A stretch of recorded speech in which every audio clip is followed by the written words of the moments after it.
that the global community has adopted the Sustainable Development Goals, and Sustainable Development Goal 4 is about ensuring equitable and quality education for all by 2030. We know that when the reports come out from UNESCO, that we are far behind in the targets that we have set for 2030, and we are not going to achieve those targets. Yes. Even before the pandemic. It's much worse after the pandemic, when everything has been disrupted. 95% of the students were disrupted. There were school closures at all levels, university closures.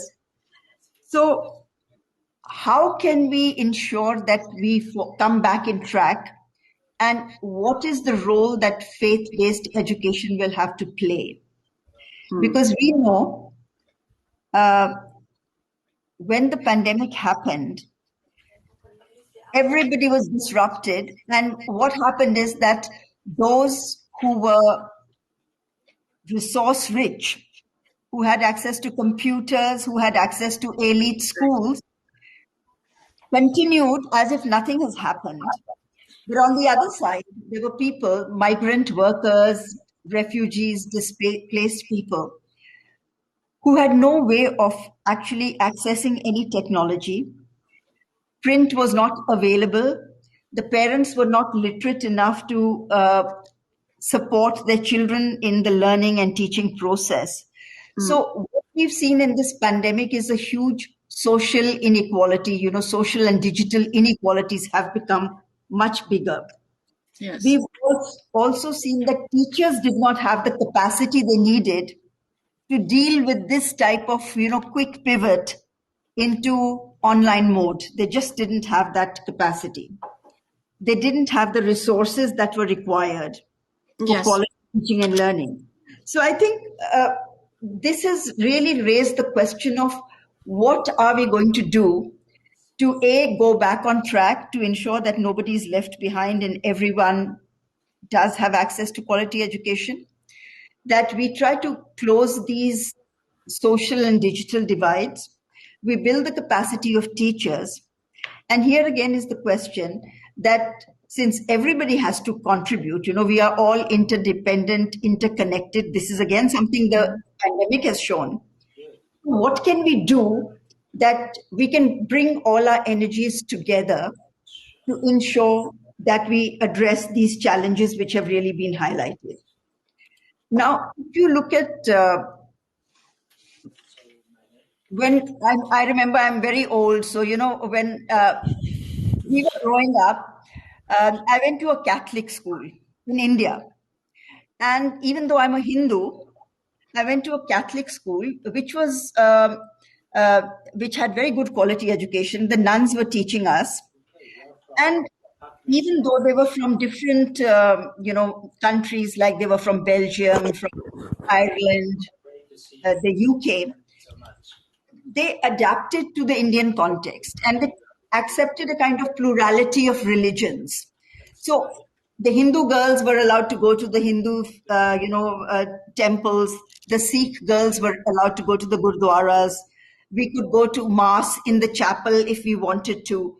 So, they had actually become contextual, the faith-based religion, and they focused on moral issues. We used to have a moral science class. We had an Edelweiss club where, again, character building was the main thing. And the kind of values they inculcated of hard work, discipline, and humility, I think that has always stayed with us, no matter when we left the school, when we left the school.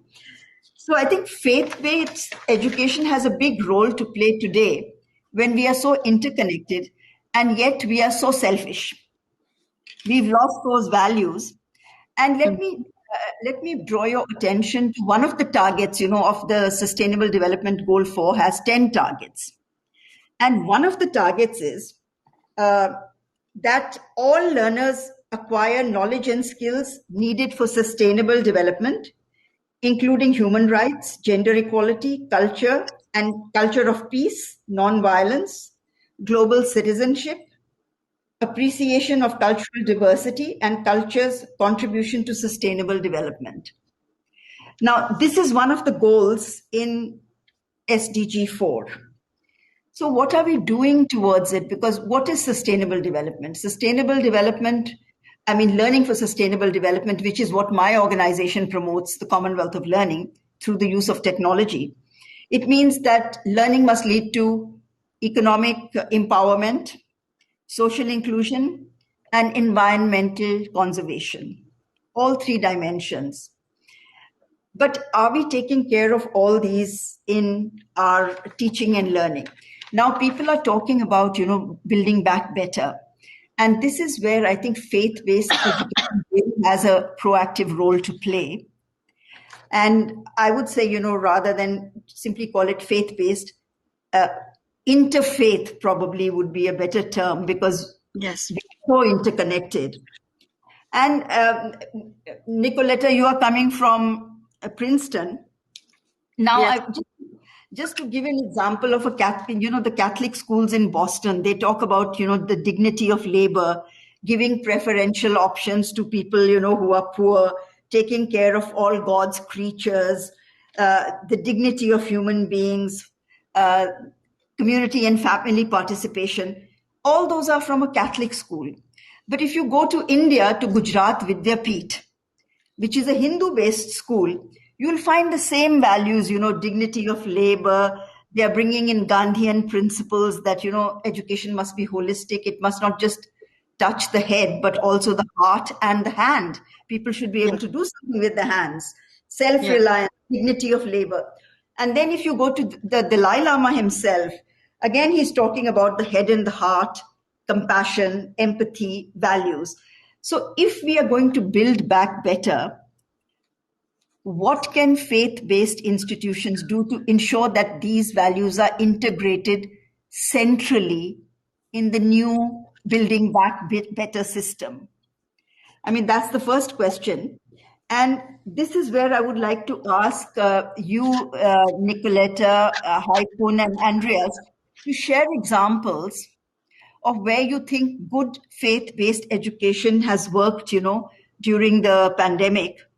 And what were the things which worked and what was it that didn't work?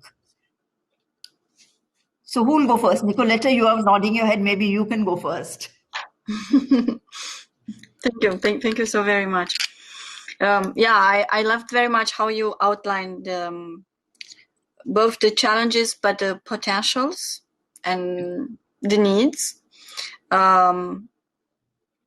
I think for sure faith-based institution played a crucial role in education from all the time. If we go back, it was always the kind of the task, to transmit values, to build communities. So now I would say it's even more. I would say that now with the pandemic, how we keep the connection between the people, not only professionally, but just the connection. I think that faith-based organizations have the most important role to play. It's even crucial because this is, I do think that religion, spirituality in the future, already now, but in the future will play a primordial role in society. Just to keep our humanity, Yes. just to keep our humanity alive and active. And yes, in terms of education, what I know that, for example, in United States, there are some Catholic schools that didn't switch completely to the online teaching, but they still provided teaching in person with all social distancing and with all measures necessary, and they are doing fine. They are doing very fine. I actually just watched some news where there is big discussion in the United States. How we open the school, what are the conditions, and each state has its practices depending on the special condition, pandemic conditions, but also education conditions, because in each state it's a little bit different with union of teachers. They don't, some have union, some don't have. So we had big discussion about this. But I heard very simple that said, but how come the Catholic schools can stay open and deliver teaching, which is so important, and the public school cannot? So I think here the faith-based educational institution just show that it is possible to do it, or kind of pioneering role, opening, the role and showing the model, what can be done. I really was impressed with that. And I think that's, in a way, if you ask me what would be the role, that is faith-based organization have faith. So we have faith that we can succeed. We can go further, and we trust in the future. We trust in what we can do with God, with our spirituality, and I think that's the most important role. First of all, it's by model, by showing, as it happened in the United States. Yeah. And in developing in the future for the pandemic, sincerely, I see, and I read a lot, and I worked a little bit on that. I think that in spite of the fact that we live such a terrible time, it is important to continue deliver teaching, and mainly using digital tools. Here, you mentioned very well that we found in a situation where we had students that didn't have access to technology, but also teachers that didn't have the skills to do it, and people had to. I think this is one of the role where faith-based organization can really bring innovations. I like very much, and I read everything about digital technology, artificial intelligence, virtual reality. In Asia, actually, there are schools where they use the teachers use this kind of technology to see the emotions of students, the attention of students in classes. I think we should also be open to these technologies, and to pioneer, because the finality is to deliver teaching, to educate, So either it's in person or online, or a hybrid, as we do in Princeton. In Princeton, we do hybrid teaching. That means those who can attend in class are welcome in class, and those who cannot, they attend in online. But whatever it is to keep, I would like to end my intervention just by saying to keep the standards, as you say very well. So discipline, hard work, and humility, to keep these values. And I think above all, this is the mission of faith-based organization education. Thank you. Thank you. I love very much your presentation. Thank you. Thank you so much. Who will go next, Haikun or Andreas?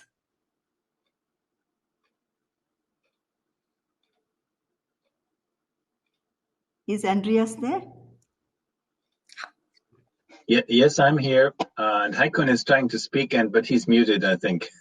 We can't. Yeah, he's muted. Haikun. Yeah, I'm sorry. Okay, sorry, Mr. Andreas, you can speak now. Yeah, well, sorry that I don't have my cam on, so I just basically got out of bed an hour ago or so. But my role in education and my thoughts on education and what you have said, so thank you very much, Professor Asha, for what you brought in. I am part of a network that is aiming at a very large educational endeavor on a global scale, working with experts in many nations. And one of the leading, I would say, heads of our movement is Vishal Mangalwadi. Actually, he's an Indian. I don't know if you have ever heard of him. Mm-hmm. He is he's a proliferate writer, and he has been writing extensively on the role of education as the realization, actually, of the discipling command in Matthew 28. So one of his main points is, and that's what our movement is thinking about and trying to realize, is that when it says disciple all nations, this is the Christian mission call. That means at its very heart, it's education, because the explanation of make disciples of all nations is teach them. And the other thing that's very important to us right now is that teaching does not mean distance, kind of, subject-oriented, abstract teaching, but it has something to do with character. And what we are missing and what we have lost in education over the last probably 50 to 100 years very strongly is character building. And that's why we have an ethical chaos in business as well as in religious and church world. So what we focus on is an education that is aimed at even using the technology of today and bringing it to the remotest part of an African jungle. So anyone who would not have the possibility to go to Princeton because he would never be able to pay that will get the best education from the best professors online, accompanied by a system that we call academic pastor, which is kind of the youth pastor 2.0. So a person that really individually mentors each single student as he goes through the studies, which he will do obviously at a university, but he will stay in the place where he lives and be accompanied while he's studying by a trained pastor who is a mentor that is officially put into position by universities. So I could go on for quite a long time explaining this model, but we are thinking that education has to become character and virtue oriented again, and it has to become church-based. So the church has to play a crucial role, because the church is the entity that has been called for education. If you think back into the Old Testament, the place where teaching and learning happened was the synagogue. So it was the place where the people of God gathered. And we strongly believe that these components form a revolutionary perspective on education that is affordable, that is character transforming, and that will, by that process, if it comes out well, even transform nations by persons that are leaders, that have transformed characters, that are formed by biblical values, and driven by an integrity that is compelling, even in the business world, because I'm a teacher at university in the fields of business psychology and also business ethics. So what I see very much is that the problem is we have young people that are eager to learn, but they can't find any people that they can look up to, because they only see people that they're frustrated about. So their leadership mostly is very irritating to them, because they're not consistent. They don't have integrity. They don't have authenticity. If they make a mistake, they don't say, okay, I made a mistake here. I'm sorry about that. So this is the sentence you'll never hear from a leadership person. I'm sorry for this mistake I made. And that is part of what we call character formation in the future development. And that is basically one of the main calls of education for tomorrow. So to develop a new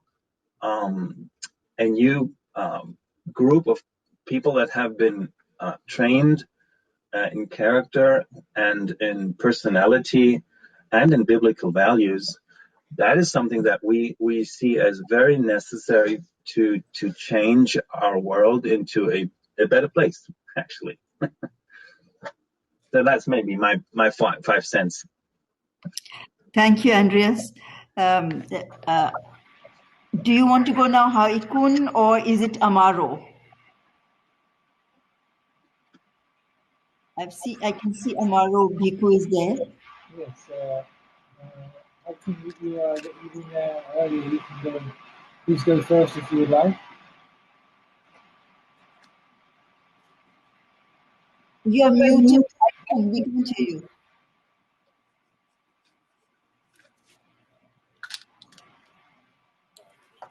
Yeah, sorry. Okay. Dear Hamaro, you can start now. Can you hear us? Yes, I can. Okay. Yes, I had difficulty turning from a spectator to a participant I'm here in person. Last. So I just wanted to share very, very similar values to what Andreas was speaking about, and also yourself, Nicoletta, and Asha. In the Buddhist world, it's less of a sort of large, global scale movement in certain countries, say here in a limited way in the UK, also in Thailand. There are a number of schools very much based around Buddhist values, but in a way echoing identically what you've been saying, particularly you, Andreas, in terms of the Christian tradition. And they refer to it as a value-based education system. So schools like Panyaden School up in Chiang Mai, Panyapadeep in the Baktong area, several schools in Bangkok, Siam Saint Drive, and Tosu School. And so it's very much on one's qualities as a human being. And so rather than subject-based education, it's really focused around one's nature as a human being and the relationships that you establish, your attitude towards the human family, the environment, and the broader, say, range of social concerns. And so many of them use what are called the 12 wise habits, and they sort of establish a list of basic qualities that I would say also cross spiritual traditions, and they would echo just as others were saying, whether it happens to have a Christian label or a Hindu label or a Sikh label or a Buddhist label or just a holistic human label. These are all qualities that we can relate to as being essential and valuable as a human being. So such things as using your senses wisely, knowing the right amount of things, harmlessness, being patient and tolerant, learning honesty, truthfulness, enthusiasm, how to be interested, perseverance, generosity, being kind and compassionate, mindful, being calm and focused, and how to apply your mind skillfully. These kind of qualities. There's no way that Buddhism has a monopoly on those. And I feel that in terms of investment, I was having a conversation a few days ago with one of the Faith Invest people doing an article about this, how we don't necessarily think of investment as, say, directly involved in education, but I feel that human capital of the young minds of the world, this is the most important investment. And rather than thinking investment just in terms of cash being injected into, say, alternative energy or holistic farming and so forth. Personally, I feel that investment in say, inculcating skillful, spiritual, and humane and human values in the younger generation, that's the most valuable say, place where we can put our energy and time and effort, because there's a trickle-down effect that naturally arises from that those people who are being educated and really taking those values to heart and say learning how to be a good human being, and then using the languaging and the forms, the traditions of particular spiritual traditions, or as our friend from China was saying earlier on, we have an officially atheist government you don't have a formal religious structure, these very important human values pertain. And if those are really taken to heart and developed, then that trickles through the societies around the world in whatever particular channel of work people have taken up. So I just wanted to echo many of the things that have been said within this group and really applaud the efforts that you're all making in your own respective fields to help these these important values to be developed, and seeing that this is within the investment world, this is one of the most impactful and skillful ways we can put our energy. Thank you. Yeah. Thank you, Amaro. So, who wants to go next? I don't think Haikun is there anymore. He's gone somewhere. But there's some disturbance. I don't know from where it's coming. I hope it's not coming from me. There's some sound, audio disturbance. A little, yes. Yeah. So I think what we've discussed so far is that how can faith-based education help in the future? And one of the things which came out is that faith-based education can lead by example, whether they're using technology or in-person models. Exactly. The ultimate aim is education, and that's what they need to do. I think Andreas talked about how do we actually build character, and that would be the biggest contribution for the future. The values, the character, through faith-based education, so that people have these kinds of values, which are enshrined in religion as they go forward for a better world. And I think Amaro talked about that investing in human capital is probably the best investment, because if you can develop humane values and interfaith kind of approaches, putting the human at the center, that would be the best investment in education. So I think we've all talked about technology in some way or the other. If we want these values, I don't know why the sound is so bad. We can hear you very well. Yeah, I can hear you. It's not a problem. Okay. Most people have some form of technology. Asha, I think it would work better if all the others in the room would mute their microphones. Probably. Oh, yes, it's already better. Thank you. Thank you so much, Andreas. So, is it possible that we can use technology to give the message to a wider audience? I know people go after celebrities, they go after all kinds of other, scandals, chills and thrills, and those are the things which go viral.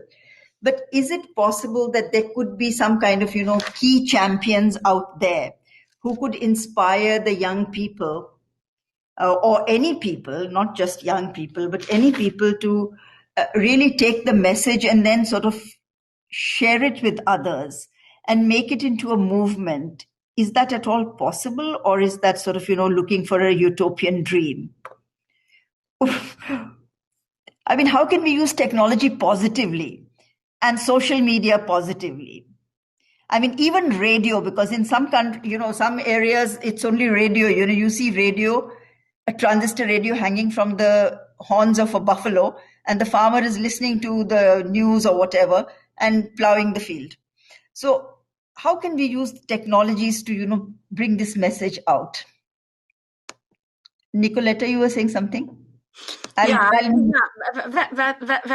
the idea for sure. So using all possible channels to distribute the message. My spiritual father used to say that if the Apostle Paul would live today, he would be on all platforms, and he will preach in all platforms. But I think before this, it's the question how we do it and what is the message. And there is something that Amaro said, and Andreas also mentioned it. And in this communication, we need to understand how we coin the message, because I can tell you, even now I'm working at Princeton with students on this topic of ethics, moral decisions, how we do that. And young people feel they kind of receive a double message. One from the society, when they say they have to succeed and they have to do whatever it wants, and character and values are not primordial, and faith-based institution, how can they meaningfully and fruitfully succeed in bringing the other message of character formation, virtues, and everything that Amaro mentioned so well, and you too, Asha.